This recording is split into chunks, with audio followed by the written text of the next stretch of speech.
Hilton Cardoso Júnior foi o responsável por solicitar esse debate e é com ele que eu vou conversar no Band News. Deputado, muito boa tarde ao senhor. Muito obrigado por aceitar nosso convite.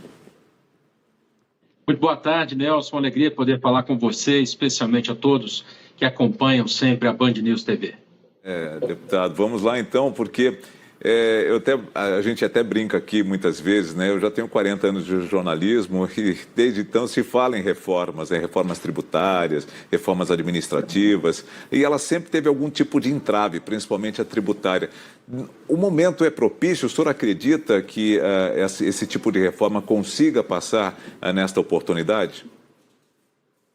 Nelson, realmente a sua preocupação faz sentido. Se você que já tem... Eu acho que você não deve ter isso tudo, pelo menos não aparenta ter os 40 anos de jornalismo, não se preocupe.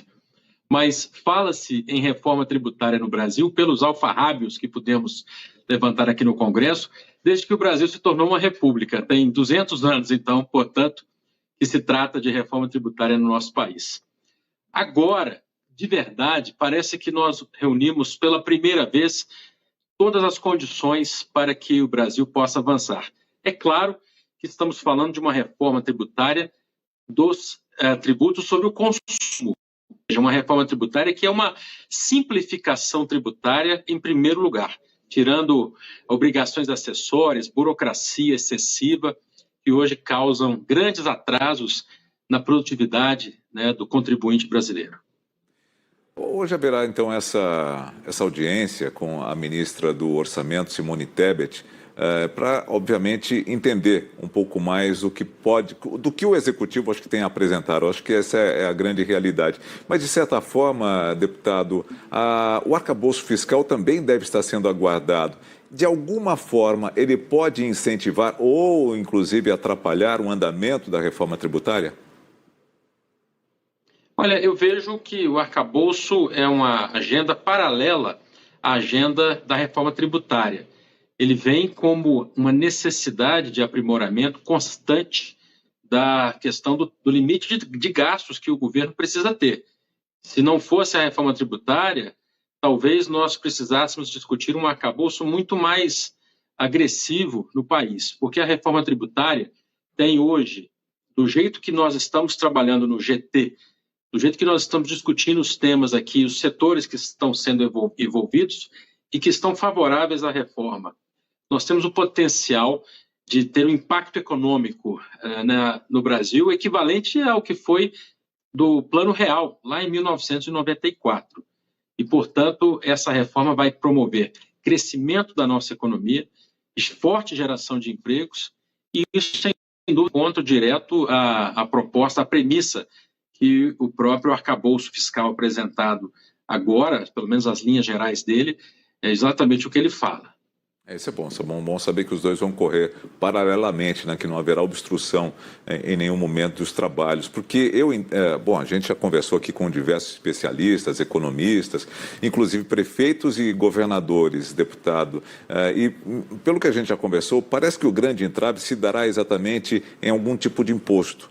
O ISS e o ICMS. O ISS de prefeituras, o ICMS de Estado. Né? E aí que os estados e municípios têm um pouquinho de receio de que possa faltar receita para eles. É uma preocupação da reforma tributária? Olha, sem dúvida é uma preocupação, mas isso vem mais, talvez, da falta de entendimento do que a proposta de fato trará, do que qualquer medo justificado. Nós estamos falando de 5 tributos na economia brasileira.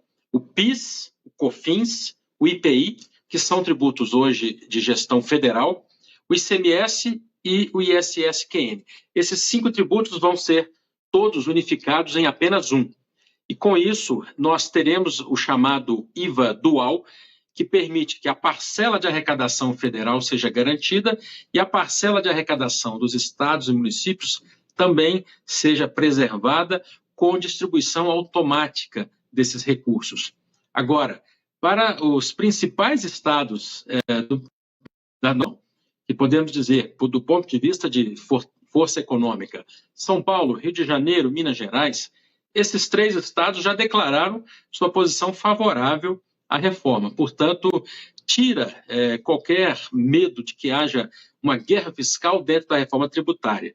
E do ponto de vista dos municípios, é muito importante salientar que hoje o ISS, que é um tributo de administração direta da cidade, ele é muito limitado na sua base, ele atinge apenas os serviços. E com a reforma tributária, com a criação do IVA dual, cuja parcela de arrecadação dos municípios seja preservada, nós teremos condições de ampliar de forma fantástica a base dos municípios. E mais ainda, o tributo ISS e a tributação normal desses 5 tributos que eu mencionei, hoje é toda na origem, e ela vai passar a ser no destino.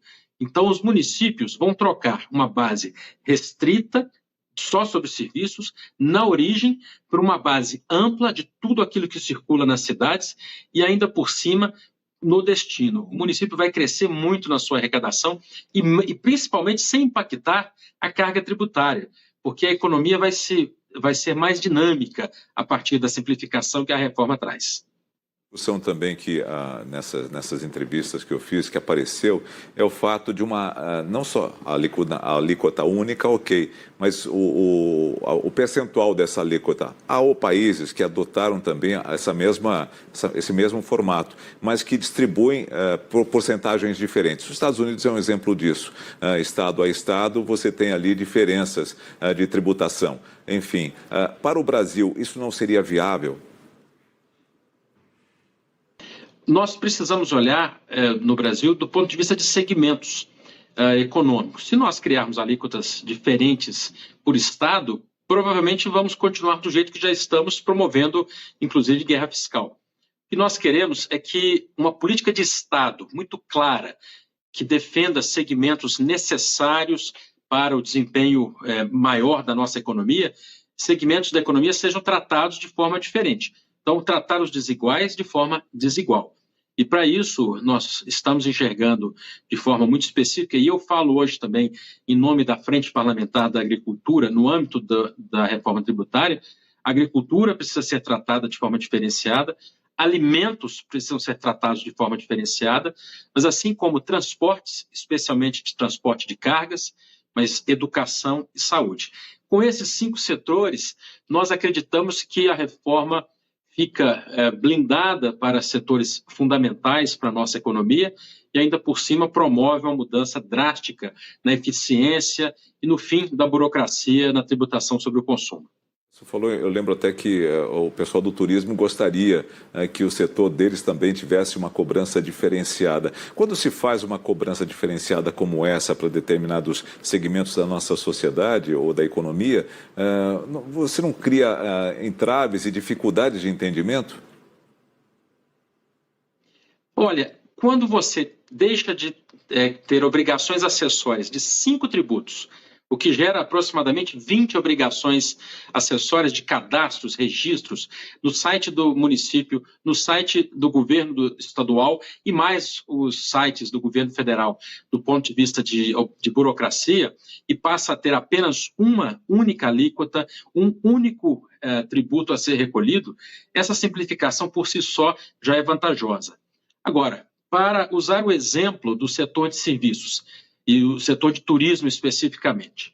Nele, você tem uma composição entre produtos e serviços, geralmente agregados, seja do artesanato que vem junto, e mais os produtos que são contratados no ambiente do turismo. Isso tudo hoje tem uma restrição que não gera crédito para o prestador de serviço e para o vendedor daquele produto.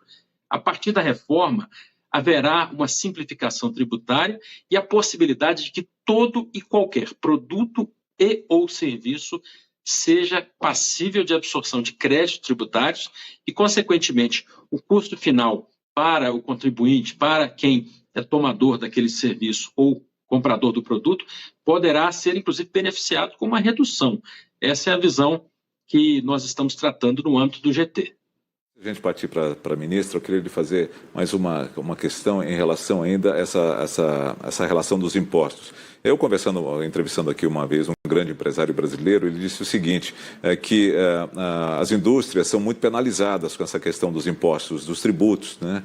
Ele disse que na minha empresa, por exemplo, eu tenho mais gente trabalhando com tributária do que necessariamente com vendas, porque é muito complexo. A reforma tributária vai cuidar desse problema? E só essa redução dos 5 impostos em um representará já um grande ganho, ou então a gente diminuirá essa questão de pagamentos e de disputas tributárias?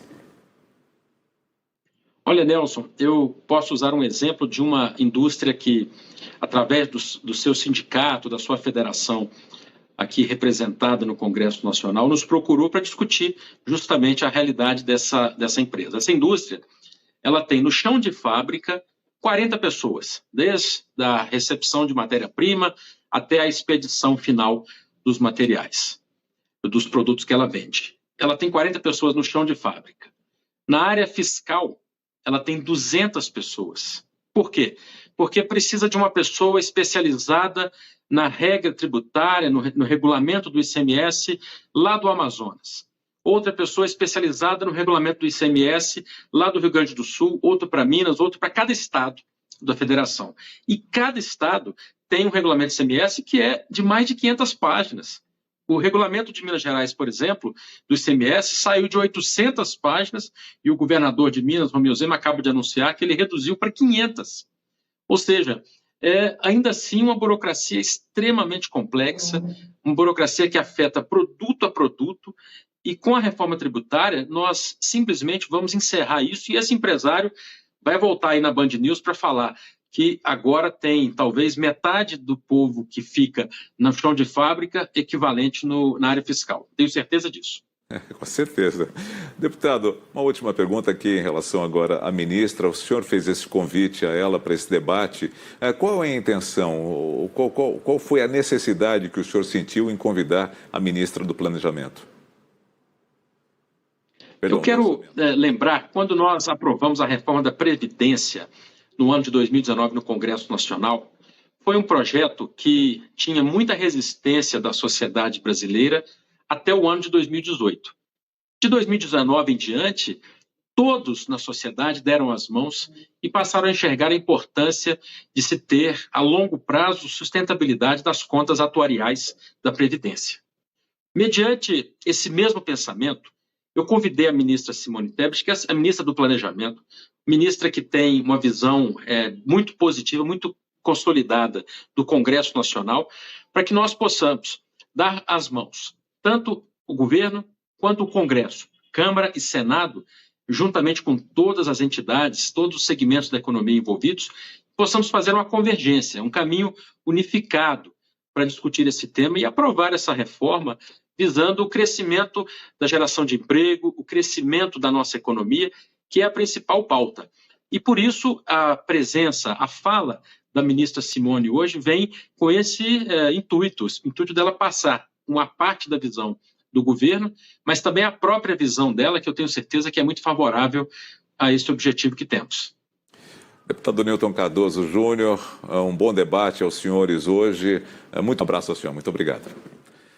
Por falar em Brasília, segundo o ministro... Abraço ao senhor, muito obrigado. Por falar em Brasília, segundo o ministro... Abraço ao senhor, muito obrigado. Por falar em Brasília...